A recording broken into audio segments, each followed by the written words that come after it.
We're so back, lads. Today, we're going to be taking a look at another crazy paleontology video. Finally, after so long. But anyways, let's begin.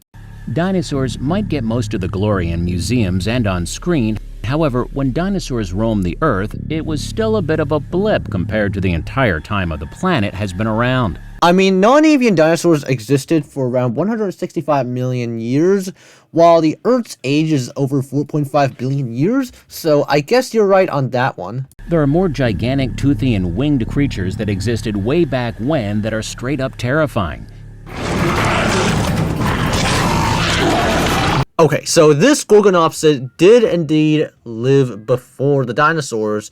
However, the Entelodon, the Smilodon, they lived after non-avian dinosaurs went extinct. This is where mammals fill in the ecological niche left behind by non-avian dinosaurs. Here are the top 20 prehistoric animals you're glad are extinct. Entelodon. This lookalike dinosaur, this lookalike dinosaur, this lookalike dinosaur. So, according to this guy, the Entelodon looks like a dinosaur, is a lookalike dinosaur.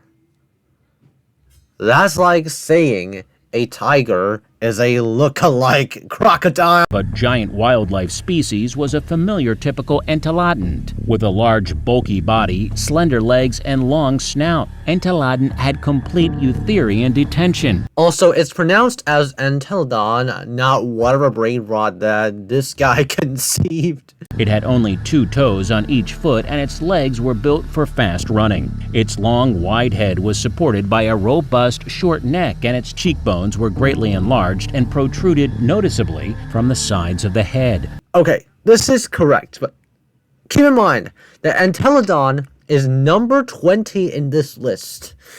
Oh boy, it's gonna be a wild ride for you all. I hope you enjoy it. Though it was more closely related to hippos and whales than pigs, its skull was generally pig-like. Quetzalcoatlus. I'm betting this dude will call the Quetzalcoatlus a dinosaur because bro called Entelodon a dinosaur look-alike, at least. A study by Sankar Chatterjee, a Texas Tech University professor, claims that Quetzalcoatlus would not have been able to fly. Or flap its wings like most birds could. Instead, it likely glided. Instead, the Protosaur. I've never heard of that term before, but this guy is probably misspelling pterosaur and turning into a first lizard. Guys, the Pteranodon is the first dinosaur to...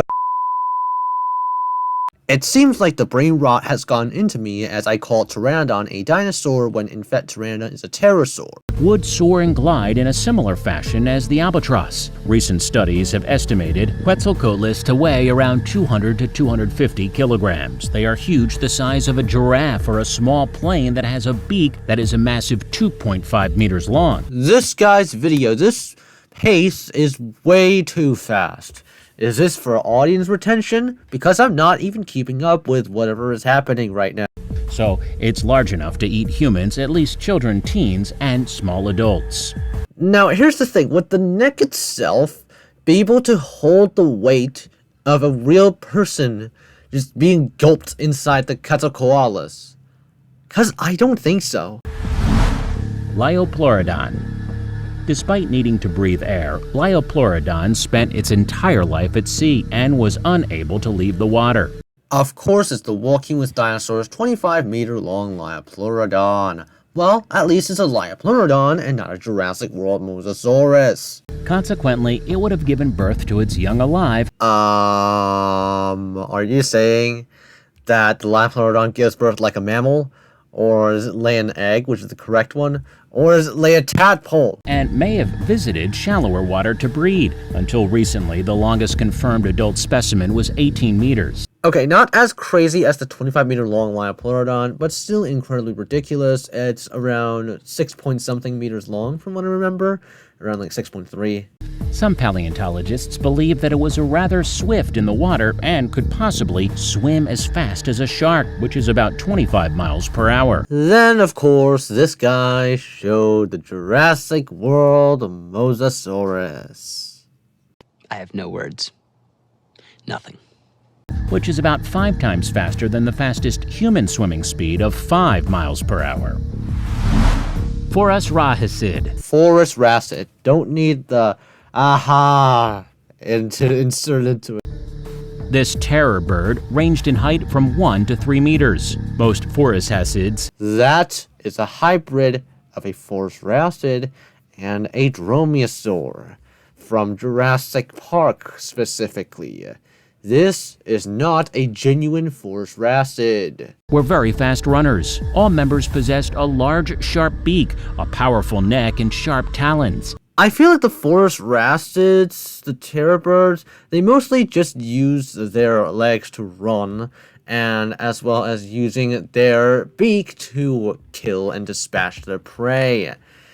For talons, I don't think they use it all that much to hunt. They just use it for speed and gripping. However, even with these attributes, the Phorusrhacids are often assumed to have preyed on relatively small animals. Why am I getting nostalgia from the voice? Why does it feel so familiar? I don't really know, to be honest. That could be dispatched with a minimum of struggle. This is due to the fact that the Phorusrhacids' beak proportions, the jaw could not generate a great deal of bite force, which would kill the prey. American lions. Of course, showing not American lions. Look at the manes, man.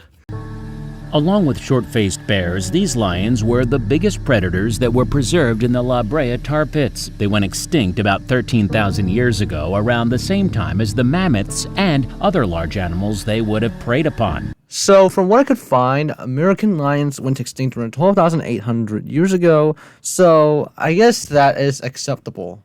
Researchers imagine that the American lions, short-faced bears, and saber-toothed cats. I was going to have a heart attack, when this guy said saber-tooth, but he didn't say saber-toothed tiger, he just said saber-toothed cat, so that's fine. That ended up stuck in the asphalt at La Brea were attracted there by struggling prey animals, and that predators got stuck. More predators took an interest and ventured out into the sticky marsh.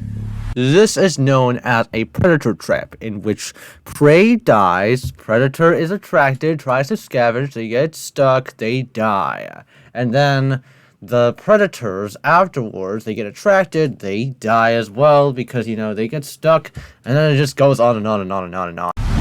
Josephoartigasia. How do you feel about rodents? Get a little creeped out by mice and rats? If so, the Josephoartigasia might be the reason you're glad you live now instead of 3 million years ago. Okay, you know what? This video is turning out to be not as bad as I thought, because previously, Entelodon look-alike dinosaur, it's just it just sets up a really terrible precedent, but it's fine now. At about 2,200 pounds, the South American animal was the biggest rodent we've ever found remains of. It had giant front teeth that researchers think it probably used like elephants use their tusks to root around in the dirt for food and maybe to fight off predators. I mean, to be fair, herbivores need to use something for defense. In the Josephoartigasia's case, the teeth, as well as its giant body. Andrewsarchus. We're breezing through the list like it's no tomorrow. I don't know if it's a good thing or is it a bad thing, because, I can't talk about it all that much. But at the same time, there's less torture, so. This prehistoric animal was a large mammal that lived in the Paleogene period. It was an early enterodactyl hoofed animal. It was an early enterodactyl hoofed animal. It was an early enterodactyl hoofed animal. Artiodactyl. This is giving me the same vibes as that guy who mispronounced. It's giving the same vibes as the dude who mispronounced arthropod as anthropod. It's just R being replaced with an N. How could you mess up so badly, bro? Related to hippos and whales. One interesting fact is that Andrewsarchus was discovered in Mongolia by naturalist Roy Chapman Andrews, after whom the genus was subsequently named. Andrewsarchus was a large-snouted predator and, based on skull measurements, may have been the largest ever carnivorous mammal that lived on the Earth. Andrewsarchus could have actually been an omnivore, so, I hate to burst your bubble. You're probably incorrect. Basilosaurus. Basilosaurus. Is that a reference to that dude from Egypt? You know, that guy who leads Egypt? It's called Basilosaurus, not Basilosaurus. Although its name, which includes the word saurus, suggests that Basilosaurus was a reptile, it was later found to be a mammal. Correct. Okay, this guy did at least a little bit of research, so I guess I can't really discredit him all too much. In fact, Basilosaurus was an early whale that lived in the Eocene epoch of the Paleogene period. Paleogene. What? What is this? Basilosaurus was around 21 meters long and had a 1.5 meter skull. Its jaws were full of long, dagger-like teeth. Analysis of its skull suggests that it may have been the strongest bite force of any animal. Da da da da da da da da da da da da. Basilosaurus is considered to have been common in the Tethys Sea. It was one of the largest animals of the Paleogene. It was the top predator of its environment, preying on sharks, large fish, and other marine animals, namely the dolphin-like Entelodon, which seems to have been their predominant food source. Castoroides. Oh, is that the gaming beaver from Jurassic Park Builder? Yes, Castoroides is called the gaming beaver by the gaming beaver himself.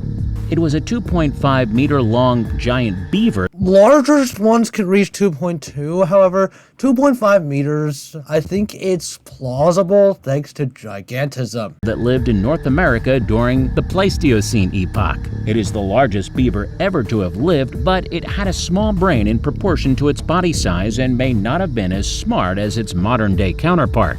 Of course, using ARC as a video, a part of this video, well, at least ARC is more accurate than Jurassic Park / Jurassic World, despite its models being super awesome, bro, in general. Castoroides will not likely attack any entity unless aggravated to do so. It's typical herbivore behavior, just like Josephoartigasia and other things. Often, giant beavers who reside close to swamps will be forced to defend their territory and fight against wandering Dilophosaurs. Often, giant beavers who reside close to swamps will be forced to defend their territory and fight against wandering Dilophosaurs. Often, giant beavers who reside close to swamps will be forced to defend their territory and fight against wandering Dilophosaurs. This is not clickbait, and this is not fear-mongering.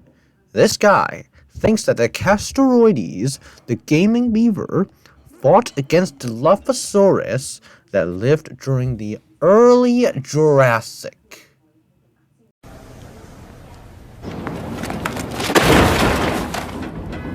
And invading Titanoboas.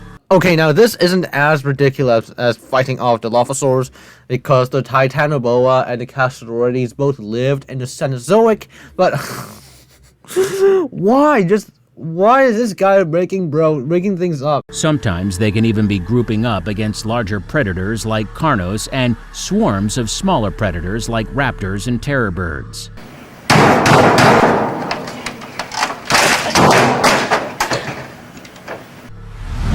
Dire wolf.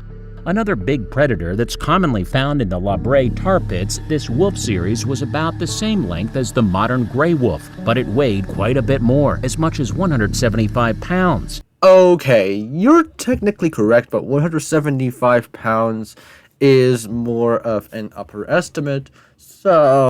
Dire wolves have stronger jaws than today's gray wolves, which meant that they were good at crushing bone. Nonetheless, they went extinct about 10,000 years ago, while their smaller cousins are still around. As of now, dire wolf and the gray wolf, you see in the modern day, they both belong in different genuses.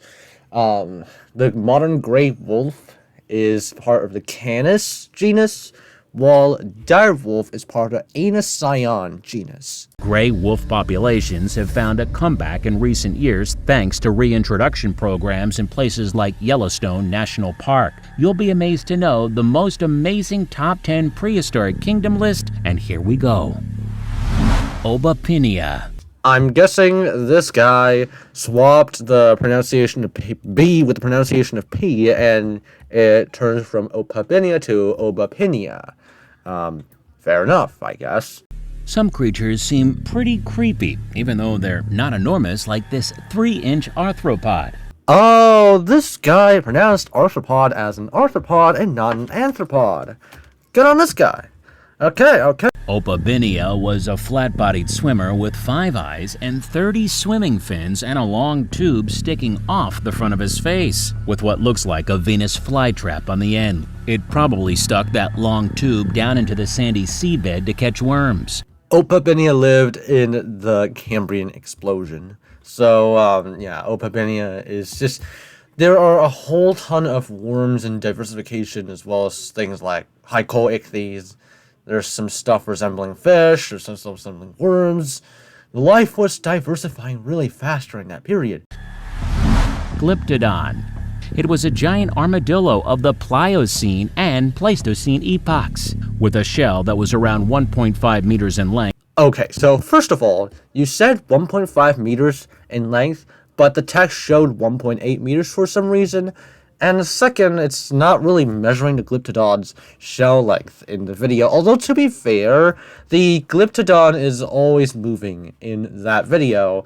Whether it's the camera or it's the Glyptodon moving by itself. So, it being hard to track and the scale being misaligned is fair enough. Than a total body length of around 3.3 meters, it would have been an impressive sight walking through the South American forests and grasslands in which it lived. Hyaenodon is a genus of large carnivorous mammals. What are you talking about? Glyptodon and Hyaenodon do not coexist with each other. Look at this. Hyaenodon lived Hyaenodon went extinct around 14 million years before Glyptodon began to exist. Mammals that lived from the Eocene and the mid-Biocene epochs. The largest Hyaenodons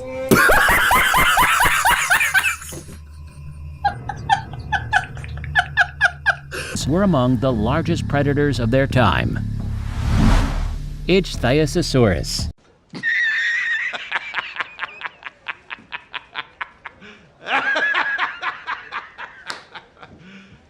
You serious? Ichthyosaurus.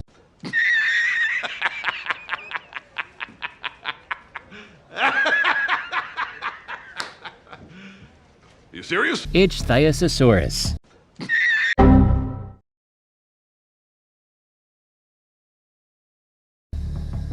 This extinct genus was thought to have become the most terrifying extinct creatures early in the late Cretaceous.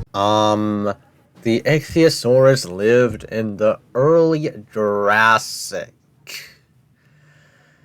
During the Cenomanian about 95 million years ago. No, God!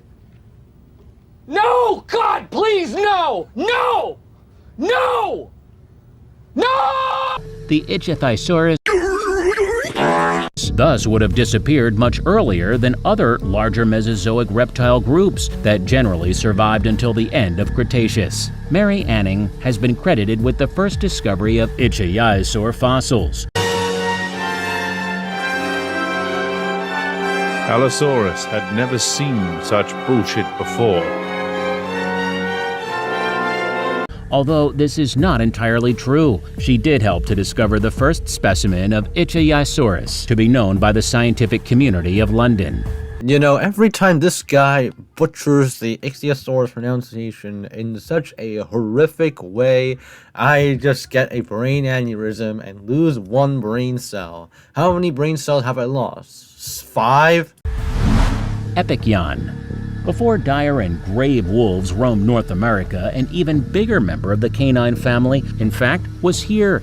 Epicyon lived between 12 and 6 million years ago and was the size of a grizzly bear. You're technically correct, but more like at the lower end of the size of the grizzly bear. Animal size determined by mass, not length. Weighing as much as 300 pounds according to the Florida Museum. That's like 2 Newfoundland dogs or 3 Great Danes. That's one amazing fact. Definitely this name should be included in the prehistoric park if there were any. Also, it's Epicyon, not Epicyon, but to be fair, it's really a common mispronunciation of calling Scion Kion.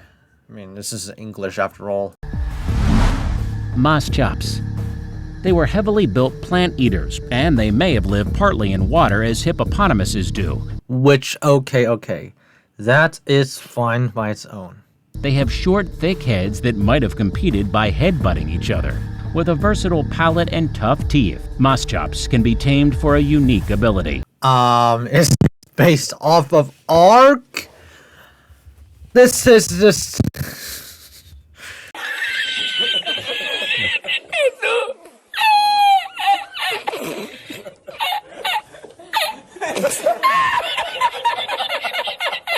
Over time, it can be accurately taught exactly which things to gnaw, increasing the likelihood of harvesting the specific resource its master desires. I've never seen a paleontology video which presents Ark abilities as facts. This is next level paleontology parody. Even after taming, it will quickly flee when enemies are nearby. Kronosaurus. I have Kronosaurus. Body length estimates, largely based on the 1959 Harvard reconstruction, had previously put the total length of Kronosaurus at 12.8 meters. Well, it isn't super ridiculous now when you think about it. It isn't super blatantly ridiculous. It's just outdated.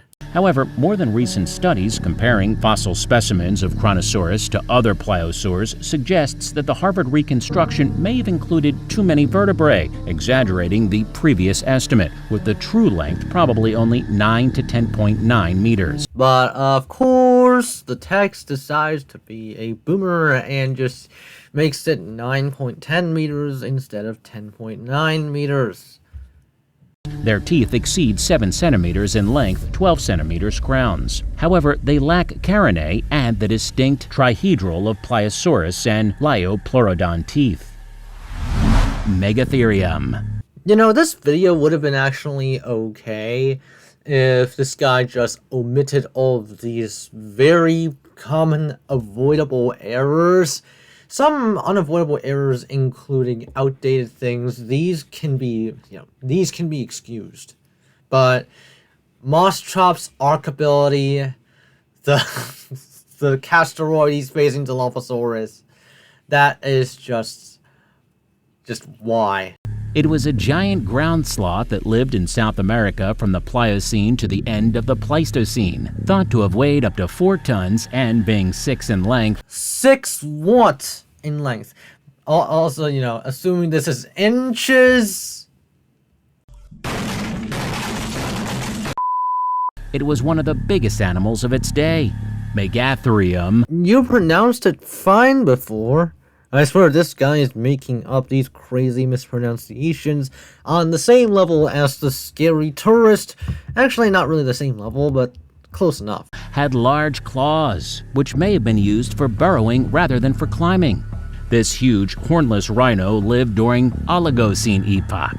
I think this guy is confusing the Megatherium for the Phorusrhacidae, which is an actual hornless rhinoceratoid. Weighing up to 20 tons and standing up to 4.8 meters tall, it may have been the largest land mammal ever to have lived. Yep, this guy is definitely confusing the Megatherium for the Phorusrhacidae. I don't know how, I don't know why.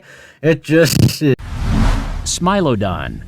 Together, they have been known as saber-toothed cats. Saber-toothed cats. At least they didn't call it saber-toothed tiger. The best known is the Smilodon, which is also known as the saber-toothed tiger. Of course I jinxed it. The moment I complimented this guy, not calling the Smilodon the saber-toothed tiger, he called the saber-toothed tiger. 3 species of Smilodon have been discovered. The biggest Smilodon populator was bigger than a tiger and may have been the biggest cat species ever. Smilodons lived during the Pleistocene epoch and were found in both North and South America. Smilodon populator is in South America. Smilodon fatalis, on the other hand, lived in North America. What a relief that they don't exist anymore. Scary animal indeed. Gorgonopsid. Gorgonopsid instead of Gorgonopsid. You know, mispronouncing P and S by swapping them together. But first, do us a favor, click on that like button to inspire us, subscribe to our channel so you don't miss any interesting videos. Alright, here we go. Instead, you should subscribe to my channel because it is free and you can always change your mind. Oh, by the way, we're almost at 20,000 subscribers. So, can we get to 20,000 subscribers before the new year? Let's see. Gorgonopsid is the most dangerous extinct animal clade of non-mammalian synapsids from the Permian period. Gorgonopsians. Dude, this guy pronounced the Gorgonopsids correctly now. Not Gorgonos. Were quadrupedal predators with prominent canine teeth, and the largest species were the apex predators of their ecosystems. Like other non-mammalian synapsids, Gorgonopsians were once described as mammal-like reptiles due to their mix of mammalian and reptilian traits. This look-alike dinosaur. This guy has an obsession with calling anything remotely scary look-alike dinosaurs. They are not dinosaurs. Look at this, and I don't even know why you're calling it look-alike dinosaurs. There's no point. But monster animal are really scary that anyone should be glad of its extinction. Woolly mammoth. No list of prehistoric animals would be complete without the woolly mammoth. Surprisingly enough, no non-avian dinosaurs. Yes, there are dinosaurs here, but no non-avian dinosaurs, which is probably the majority of my fan base. I'm not gonna lie. Mammoths were prehistoric members of the elephant family. They lived during the Pliocene and Pleistocene epoch. They belong in Elephantidae. Mammoths belong to Elephantidae. Modern elephants are in Elephantidae, Paleontology as well. The woolly mammoth is a species of mammoth that lived towards the end of this period. A similar size to African elephant, the woolly mammoth was covered in fur, an adaptation for living during the Ice Age. So, are you happy with their extinction? No. No. That's all I'm gonna say. Just no. By the way, this guy really thought you should be glad that these animals are extinct. They are just animals. Don't treat them as monsters. Why are you glad that a mammoth is extinct? What would happen if they were still alive today? Share your thoughts in the comments section below. Like always, if you enjoyed it, be sure to give us a big thumbs up and leave us some love in the comments section. To keep up to date with all our awesome videos, be sure to hit subscribe and turn on the notifications so you never miss a thing. Until next time, take good care of yourself. Of course, this video has a whole bunch of ridiculousness, like using ARC to present Moschops facts, and the gaming beaver facing Dilophosaurus. Oh man, but anyways, thank you guys for watching. Hope you enjoyed. See you all next one. Special thanks to channel members for supporting this channel. It helps out a ton.